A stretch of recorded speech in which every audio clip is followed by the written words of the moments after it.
मैत्रिणींनो, शेवग्याचं झाड तर सगळ्यांच्या घरी म्हणजे बऱ्याच जणांच्या घरी असतं. शेवग्याच्या शेंगाची तरी आमटी आपण करतोच. पण शेवग्याच्या पानांचा सुद्धा किती उपयोग आहे, तर हे या व्हिडिओमधून तुम्हाला समजणार आहे. त्यामुळं हा व्हिडिओ तुम्ही शेवटपर्यंत बघा. आता शेवग्याची पानं म्हणजे खरं तर आरोग्याची खाणच आहे म्हणायला काही हरकत नाही. यामध्ये भरपूर प्रमाणात व्हिटॅमिन्स, मिनरल्स आणि अँटीऑक्सिडंट असतात. शेवग्याच्या पानांची भाजी खाल्ल्याने रक्तदाब आणि शुगर नियंत्रित राहते. हाडे मजबूत करण्यास आणि पचन सुधारण्यास मदत होते. तसेच रोगप्रतिकारक शक्तीही वाढण्यास अत्यंत फायदेशीर आहे. तर ती भाजी कशी बनवायची, तर हे आपण या व्हिडिओमध्ये पाहूया. पाने धुवून स्वच्छ करून घ्यायची. ती 5 मिनिटांसाठी छानशी अशी उकळून घ्यायची. ज्यांना रक्तातील साखर, ब्लड शुगर आहे त्यांच्यासाठी ही भाजी म्हणजे आरोग्याचं वरदान आहे. कारण शेवग्याच्या पानातील नैसर्गिक घटक इन्शुलिनची पातळी स्थिर ठेवण्यास मदत करतात, ज्यामुळे मधुमेही रुग्णांना याचा खूप फायदा होतो. भरपूर लोह असल्यामुळे रक्ताची कमतरता असल्यास त्यांनी जरूर ही भाजी खावी. तसेच या भाजीमध्ये फायबरचे प्रमाण भरपूर प्रमाणात असते, त्यामुळे पचनक्रिया सुधारण्यास मदत होते आणि पचनाच्या तक्रारी नष्ट होतात. आता ही भाजी आपण उकडून घेतली आणि एका चाळणीद्वारे आपण ती गाळून घेणार आहोत. त्यातलं सगळं पाणी काढून घेणार आहोत. आता ही भाजी खाल्ल्यामुळे चयापचय क्रिया सुधारते आणि आपली भूक नियंत्रणात राहते. त्यामुळे वजन कमी करण्यासाठी ह्या भाजीचे भरपूर असे फायदे आहेत.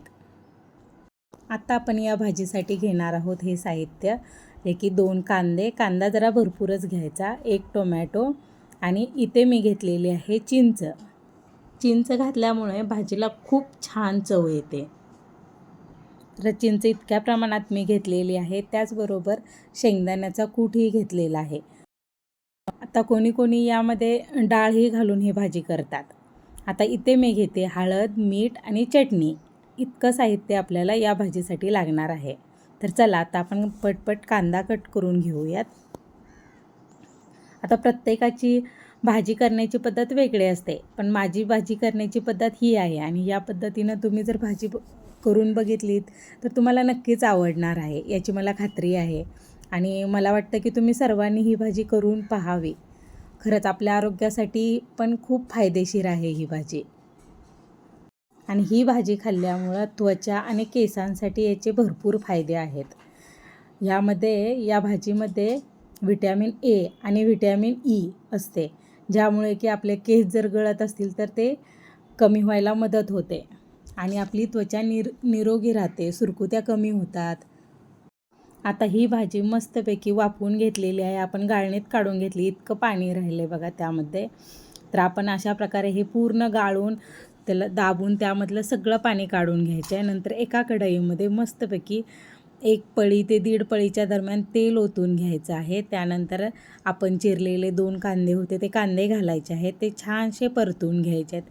थोडेसे ब्राउनिश कांदे झाल्यानंतर, लालसर झाल्यानंतर आपण त्यामध्ये टोमॅटो घालणार आहोत.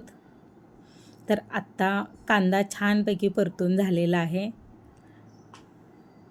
त्यामध्ये आपण 1 टोमॅटो घालायचा आहे. टोमॅटो जरा जास्त घातला की भाजीची टेस्ट खूप छान येते. तर हे चांगलं आपल्याला परतवून घ्यायचं आहे. त्यानंतर आपण घालणार आहे चिंच. चिंच अशी थोडीशी मोकळी करून घातली की ती सगळ्या भाजीला छान लागते. त्यानंतर आपण घालूयात जराशी हळद, चवीनुसार तिखट आणि जरासं मीठ. हे चांगलं छानसं परतवून घ्यायचं आहे. आणि हे छानसं परतवून झाल्यानंतर यामध्ये आपण उकडून घेतलेली पूर्ण घट्ट अशी पिळून घेतलेली भाजी घालायची. आता ही भाजी आपण फोडणीमध्ये घालण्याच्या अगोदर हाताने थोडी मोकळी करून घ्यायची.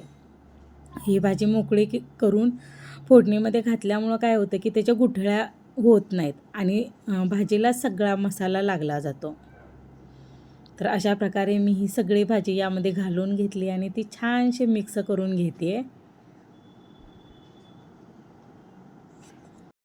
अशा प्रकारे ही भाजी बनवायला एकदम सोपी आणि आपल्या नजरेत पडणारं हे झाड असतं, पण आपण त्याकडे दुर्लक्ष करतो. म्हणून ही भाजी प्रत्येकाने करून पाहायला पाहिजे. त्याचबरोबर मी आत्ता शेंगदाण्याचा कूट घालून घेतला आहे आणि नंतर हे पूर्णपणे छानसं मिक्स करून घ्यायचं आणि नंतर यावर एक झाकण ठेवून 1 ते 2 मिनटं फक्त ती वाफवून घ्यायची. नंतर ही अशा प्रकारे ही भाजी दिसते. तुम्ही पाहू शकता खूप मस्त झाली आहे ही भाजी आणि एकदा नक्की ट्राय करून पहा. चॅनलला सबस्क्राईब केलं नसेल तर सबस्क्राईब करा, लाईक करा. Okay bye.